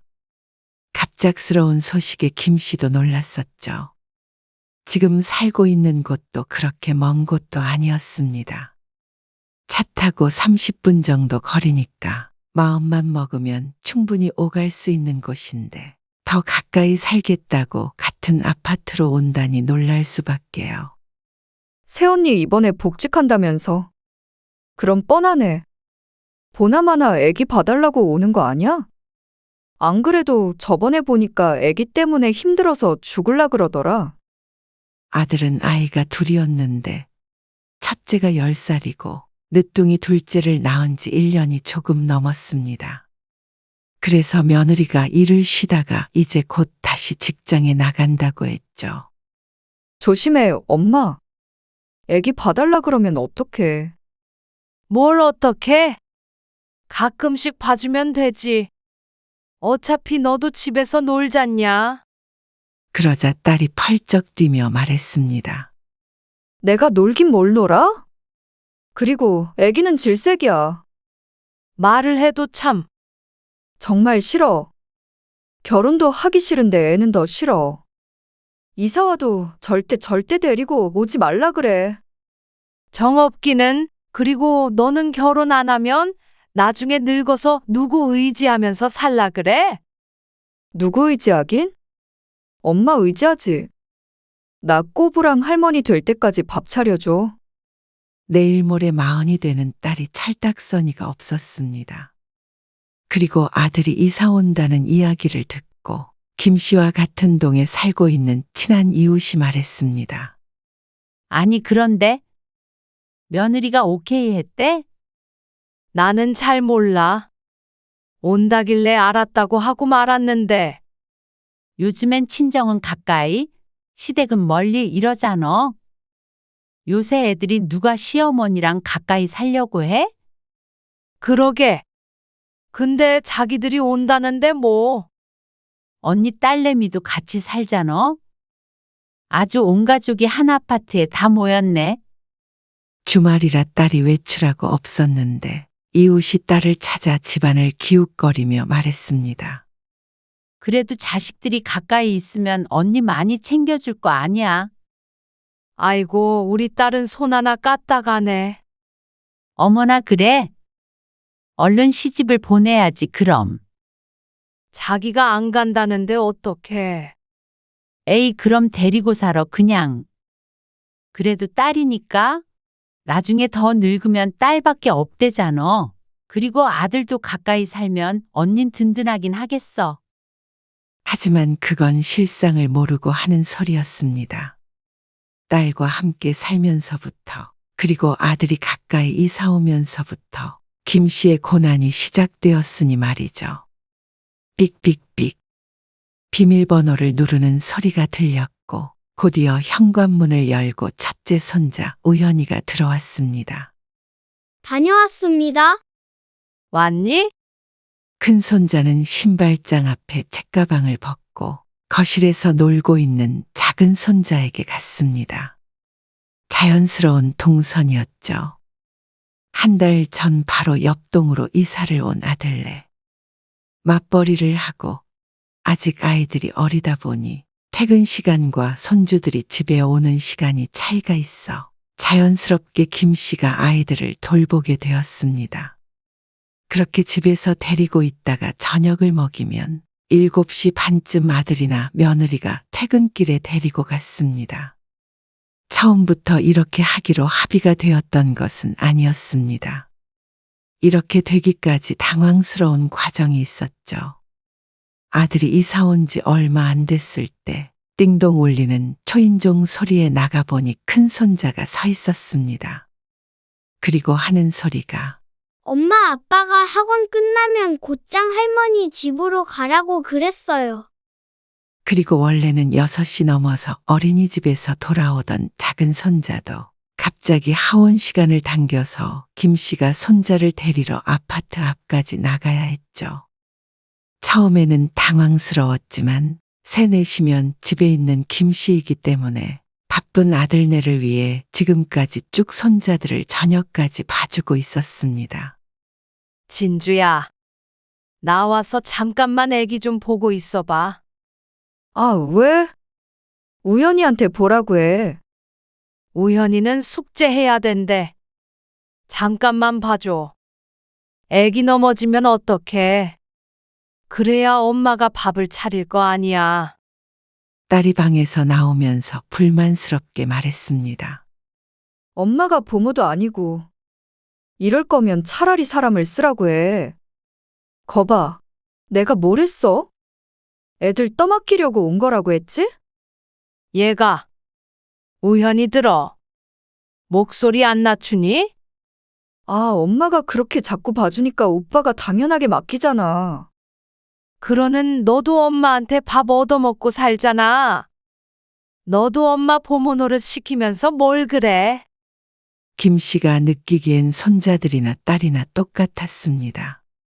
밥 차려주고 뒤치다꺼리를 해줘야 한다는 게 크게 다르지 않았죠. 나 요즘 진짜 예민한 시기거든. 근데 애들 때문에 시끄러워서 뭘 할 수가 없어. 취업 준비를 하는 딸이 스트레스가 만만치 않은지 애들이 드나든지 한 달 만에 화를 내며 말했습니다. 그래서 하는 수 없이 그때부터는 김 씨가 아들네 집으로 갔죠. 그런데 그건 그것대로 힘든 일이었습니다. 아이들 밥을 차려줘야 하니 주방에서 이것저것 해야 했고, 그러다 보면 집안일도 조금씩 하게 되었습니다. 우현아, 씻어야지. 네. 내복은 어디 있어? 김 씨가 묻자 소파에 쌓여있는 빨래 더미를 뒤져서 잠옷을 쏙쏙 꺼내는 손자를 보니 기가 막혔습니다. 그리고 김 씨 성격의 그 모습을 구경만 하고 있을 수는 없었죠. 아들 며느리가 퇴근하기 전까지 서너 시간을 아들네에 있어야 하기 때문에 뭐라도 해야 직성이 풀렸습니다. 밥만 해주고 어수선한 집안에서 쉬고 있을 수가 없었습니다. 아무리 맞벌이를 해도 둘이 같이 치우면 30분이면 할 텐데. 늘 소파 위에 쌓여있는 옷들이 신경 쓰였던 김 씨가 싹 정리를 했습니다. 그러자 퇴근하고 온 며느리가 놀라서 말했습니다. 어머, 어머니. 감사해요. 제가 해야 하는데 바빠서요. 집이 넓어 보이네요. 처음에는 제 살림 건든다고 며느리가 싫어할까봐 조심스러웠지만 며느리는 오히려 좋아했습니다. 물론 바쁘기도 하겠지만 살림살이를 보면 아들이나 며느리나 그때그때 치우지는 못하는 편인 듯 했습니다. 한번 해주었더니 그 뒤로는 김 씨가 집안일을 도와주길 바라는 듯도 했죠. 김 씨도 아침 일찍 출근하는 데다가 아이들도 봐주고 두 집 살림까지 하려니 몸이 나만하질 않았습니다. 그리고 늘 감사하다. 어머니 덕분이다 하던 아들 며느리도 시간이 지나자 그게 당연해졌습니다. 나중에는 뭐가 안 돼 있으면 오히려 서운해했죠. 어쩌다가 이렇게 됐는지 모를 노릇이었습니다. 며느리가 먼저 퇴근하자 김 씨도 집으로 돌아왔습니다. 걸어서 5분밖에 안 걸린다고 좋아했던 것이 엊그제 같은데 이제는 좀 멀어졌으면 좋겠다는 생각이 들었죠. 바로 옆동이라서 바깥에서 보면 김 씨의 집에 불이 켜져 있는지 꺼져 있는지도 보일 정도니 같이 사는 것과 다를 바가 없었습니다. 그리고 집으로 돌아온다고 푹 쉴 수 있는 것도 아니었습니다. 엄마, 왜 이렇게 늦게 왔어? 배고파. 뭐 해줄 거야? 집에는 딸이 기다리고 있었기 때문이죠. 도대체가 퇴근이 없는 삶 같았습니다. 문제는 이렇게 김 씨가 뒷바라지하는 자식들이 전부 다 크다 못해 중년을 바라보고 있는 나이들이라는 것이죠. 네가 좀 차려놓을 수는 없어? 엄마도 좀 쉬자. 네 나이가 이제 40이야. 잘하는 사람이 해야지. 김 씨는 한숨을 푹 쉬며 냉장고 문을 열었습니다. 이래서는 자식이 어리나 늙으나 다를 게 없었습니다. 그리고 독립한 자식이나 아닌 자식이나 똑같았고 말이죠. 뭘 하든 엄마부터 찾는 자식들. 이렇게 응석바지로 키운 것이 자신인데 누굴 탓하겠나 싶다가도 모두 다 쫓아내고 혼자 편히 지내고 싶은 마음도 굴뚝 같았습니다. 주말이라도 편히 쉬면 말을 안 할 텐데 그때마저 김 씨가 아닌 자식들의 쉬는 날이었습니다. 띵동 띵동. 주말에 들리는 초인종 소리. 어쩐 일이야? 현관문을 여니 아들네 가족이 다 같이 서 있었습니다. 주말이라 놀러 왔나 싶었는데 용건이 황당했습니다. 저희 오늘 여행 갔다가 내일 오거든요. 근데 저희 강아지 좀 봐주세요. 몇 주 전에 새끼 강아지를 데리고 왔다더니 놀러 간다고 대뜸 김 씨네 집으로 데리고 온 것이었습니다. 아들 뒤에 서 있던 손자가 안고 있던 강아지를 김 씨네 집 거실에 풀어놓았습니다. 내가 어떻게 강아지를 봐? 김 씨는 동물은 질색했습니다. 소스라치며 말하자 아들은 대수롭지 않다는 듯 대답했죠. 진주도 있잖아요. 그냥 하루에 2번 밥만 주시면 돼요. 그게 그렇게 간단해? 똥 오줌은 어떻게 하고? 새끼라서 그렇게 많이 안 싸요. 엄마가 못하시면 진주한테 시키면 되죠. 그러자 방에 있던 딸이 나와서 말했습니다. 내가 왜? 나도 오늘 친구랑 놀러 가. 내일 들어올 거야. 너는 맨날 그렇게 헛짓거리만 하니까 결혼도 못하고 엄마 집에 얹혀서 사는 거잖아. 뭐? 나는 내가 결혼 안 하는 거야. 못 하는 게 아니라. 오빠 사는 거 보니까 결혼하면 고생길이 훤한데 뭐하러 해. 뭐? 아, 됐다. 얼른 놓고 가봐. 남매가 말을 섞었다 하면 저렇게 으르렁거리는지. 어릴 적이라 그렇다 쳐도 어떻게 나이 먹어도 둘이 똑같은지 모르겠습니다. 모든 남매가 그러는지, 우리 집 남매만 그러는지. 김 씨는 벌써부터 머리가 아파왔습니다. 싸우기 전에 아들을 보내버리는 게 맘 편했습니다. 아들네가 떠나고 강아지를 보며 착잡해하는데 딸이 짐을 챙겨 나와 말했습니다. 엄마, 나도 나갔다 올게. 내일 와. 어디로 놀러 가길래 내일 오니? 강릉. 강릉? 그러자 딸이 이제야 생각났다는 듯이 말했습니다. 아, 맞다. 엄마도 강릉 가고 싶다고 그랬지. 바로 얼마 전에 김 씨가 TV를 보며 강릉 바다 꼭 한번 가보고 싶다고 했었는데 무심한 딸은 그걸 뻔히 알고도 주말에 엄마 데리고 강릉 갈 생각은 전혀 없고 저렇게 친구들이랑만 쏘다녔습니다. 이래서 자식 키워봐야 아무 소용없다고 하는 게 맞는 말인 듯 했습니다. 그건 아들도 마찬가지였습니다.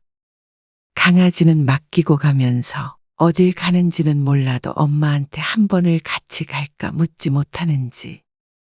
말만이라도 말이죠. 어쩜 가까이 살면서 말이라도 한 번 안 꺼내는지. 딸은 서운한 김 씨는 아랑곳 없이 밝은 목소리로 인사하고 집을 나섰습니다. 순식간에 조용해진 집안. 그리고 강아지와 둘이 남겨진 김 씨. 5분도 안 되어 똥을 싼 강아지를 본 김 씨는 질색할 기운도 없었습니다. 모처럼 아무도 없어서 쉴 수 있긴 했지만 씁쓸한 기분이 들었습니다.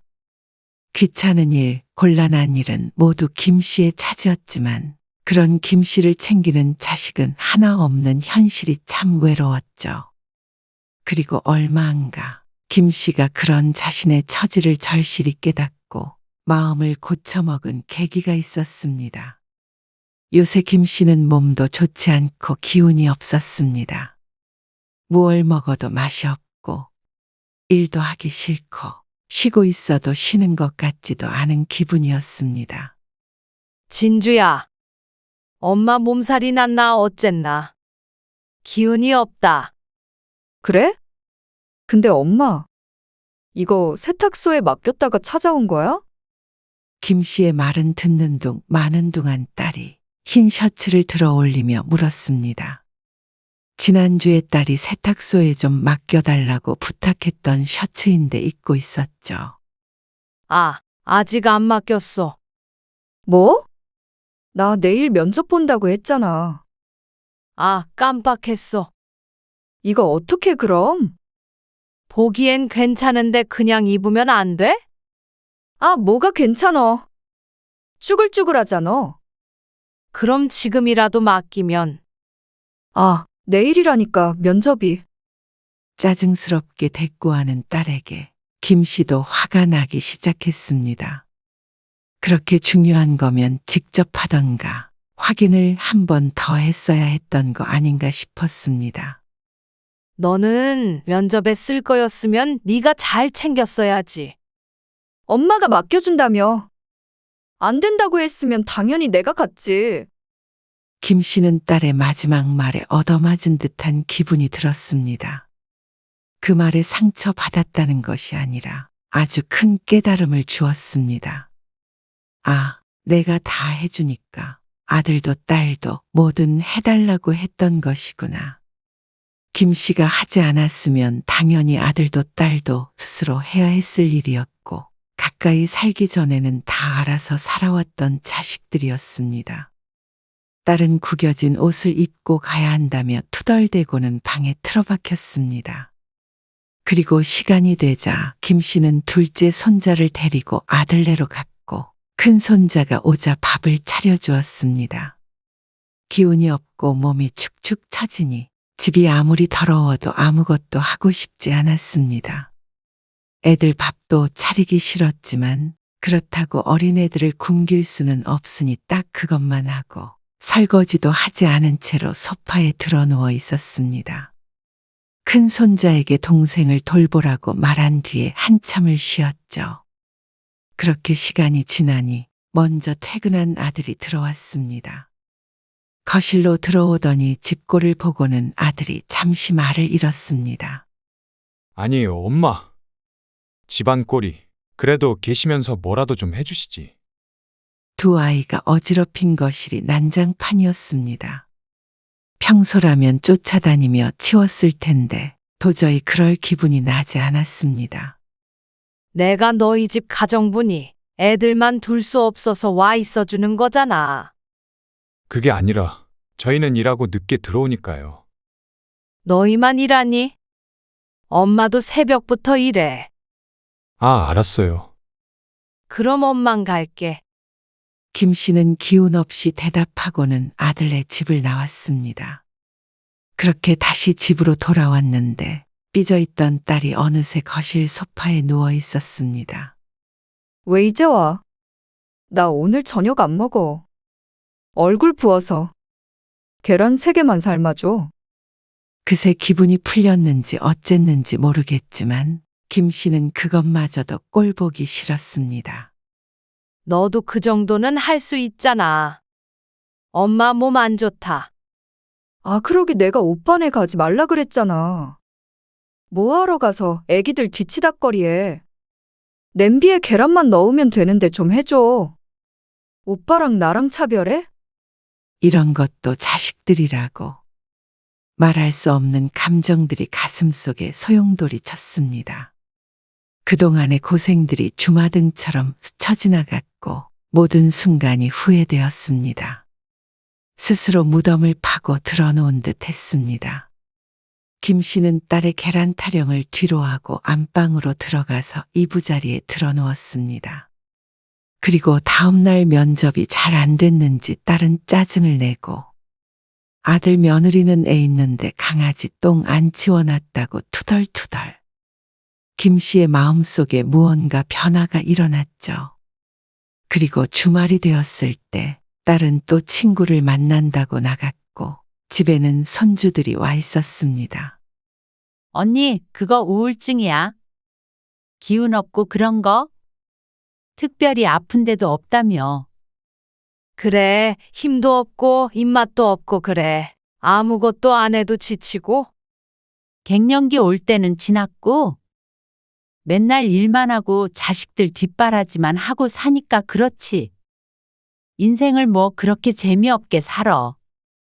언니 보니까 자식들이랑 같이 사는 거 하나도 안 좋아 보인다. 언니도 그 나이에 돈도 벌고 그러면 돈 쓰면서 재미나게 좀 살아. 돈 벌어서 다 얻다가 쓸라 그래? 죽을 때 싸들고 가려고? 그 말도 맞았습니다. 우울증이 온 것 같았습니다. 언니, 지난번에 강릉 가고 싶다고 그랬잖아. 말 나온 김에 기분 전환할 겸 같이 갔다 오자. 강릉? 그래. 우울할수록 집에만 있으면 안 돼. 좀 나다녀. 그래. 네 말도 맞다. 다음 주말 어때? 그렇게 빨리? 무슨 해외여행가? 3시간이면 도착하는 데야. 너무나 간단해 보였습니다. 그런 곳을 자식들이 안 데려가 준다고 못 간 자신이 바보 같았습니다. 그래. 그러자. 그래서 그날 저녁 외출했던 딸이 집으로 돌아오고 얼마 안 돼서 손주들을 데리러 아들 며느리가 집으로 왔습니다. 저녁을 먹고 가겠다기에 거실에 큰 상을 펴서 둘러앉아 먹었습니다. 다 같이 있는 김에 김 씨가 말했습니다. 엄마 다음 주말에 여행 가. 갑자기 웬 여행? 어디로? 누구랑? 너도 본 적 있을 거야. 우리 동에 802호 사는 아줌마 알지? 그럼 나 혼자 집에 있어? 밥은? 네가 차려 먹던지 시켜 먹던지 하면 되지. 아, 귀찮은데. 아, 엄마. 다음 주요? 다음 주에 애엄마랑 저랑 어디 가는데. 애들 봐주셔야 하는데. 강아지랑. 또? 오빠는 애들도 내팽개치고 도대체 어딜 그렇게 쏘다니는 거야? 강아지도 키울 시간이 없으면 데리고 오질 말던가. 우리 집에서 개냄새나. 그게 싫으면 네가 나가서 살아. 또다시 지겨운 반복이었습니다. 엄마. 여행을 한 주 미루면 안 돼요? 어이가 없어서 더 이상 듣고 있을 수가 없었습니다. 김 씨는 밥 먹던 숟가락을 밥상 위로 탁 하고 내려놓았습니다. 내가 무슨 여행 가는데 니들 보고 돈을 보태라고 했니? 아니면 같이 가자고 해. 내가 내 맘대로 여행도 못 가니? 그게 아니라 스케줄 좀 조율하면 좋잖아요. 오빠는 그렇게 엄마에 대한 배려심이 없어? 진주 너도 똑같아. 너희 요즘 엄마 몸 안 좋은 건 알고 있니? 다 같이 입을 꾹 다물었습니다. 알 턱이 있나? 관심이 없는데. 그저 부려먹을 생각만 하지. 누구 하나 엄마 신경이나 쓰니? 관심 가져달라고도 안 하니까 엄마도 엄마 생활하게 좀 내버려둬라. 진성이 너도 엄마 없었으면 여행 갈 때 강아지를 데리고 가거나 어디 맡기고 갔을 거고. 진주 너도 혼자 살 때 밥도 알아서 챙겨 먹고 잘 살았잖아. 너흰 엄마가 공짜로 부려먹는 일꾼이라도 되는 줄 아는 거야?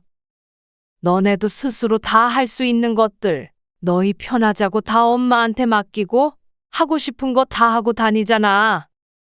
근데 엄마는 고작 여행 한번 간다는데 이렇게들 난리야. 진성이 너네는 주말에도 밥 먹으러 오지 마 이제. 진주도 밥 알아서 차려 먹고. 이제 너희 뒷바라지 안 해. 다 큰 자식 키우느라 이 나이에 뼈 빠지게 생겼다. 그런다고 너희가 알아주는 것도 아니고. 석사포처럼 내뱉는 김 씨의 말에 아들, 며느리, 딸까지 모두 어안이 벙벙해 보였습니다. 그리고 먹은 건 너희가 다 치워. 다 먹지도 않은 밥을 그대로 두고선 안방으로 들어와 버렸습니다. 변명의 여지 없이 이 모든 게 김 씨가 자식들을 오냐오냐 키운 탓이었습니다. 자식에게 뭐든 다 해주고 싶은 부모 마음이었는데 그러니 제 팔자를 제가 꼬았습니다. 자식들이랑 같이 살면 부럽다고 누가 말했는지 붙잡아 이야기해주고 싶었습니다. 자식도 가끔 봐야 좋은 것이었습니다. 이렇게 매일 부대끼며 사니 서로 서운하고 힘든 일이 생기고 또 함부로 대하는 듯 했습니다. 자식들에게 도움을 주지도 나중에 늙었다고 도움을 받지도 않는 것이 현명한 삶인 듯 했습니다. 무언가를 해주면 사람인지라 그에 상응하는 대가를 바라게 되기 마련입니다. 그러다 보면 서운한 게 생기는 것이겠죠. 그러니 무한히 대가 없이 줄 수 없다면 주지도 받지도 않는 것이 나았습니다. 김 씨는 생각이 깊어졌습니다. 그날 이후로 아들, 딸은 슬그머니 김 씨의 눈치를 보았습니다. 아들네는 안 사돈이 당분간 아이를 봐주기로 한 모양이었고 딸도 김 씨에게 밥 줘라 뭐 해줘라 하지 않았죠. 그런데 그것도 오래 가지 못했습니다. 어머니, 다음 주부터는 애들 봐주실 거죠? 저희 친정아빠 혼자 계셔서. 엄마도 이제 가보셔야 된다 그래요. 엄마, 화 풀렸어? 나 없어진 옷이 있는데 좀 찾아주면 안 돼. 김 씨는 그 생각에 마침표를 찍기로 했습니다. 그래서 주말 저녁 모두를 모아두고 이야기했습니다. 엄마, 이 집 내놨다. 모두들 화들짝 놀랐습니다. 무슨 말이야? 엄마 이사 갈 거야. 그러니까 너도 독립할 집 구해. 갑자기 이런 게 어딨어? 나 지금 수입도 없는데. 말이 왜 안 돼? 그전에는 혼자 잘만 살았잖아. 그리고 여태 생활비 한 푼 안 내고 살았으니까 모아둔 돈도 얼마 안 썼을 거 아냐. 진성이 너희도 이사 온 지 얼마 안 됐으니까 내가 갈게. 왜 그러세요? 지난번에 화나셨던 것 때문에 아직도 안 풀리신 거예요? 아니, 너희가 필요할 때 부르고 편히 쓰라고 엄마가 있는 게 아니잖아.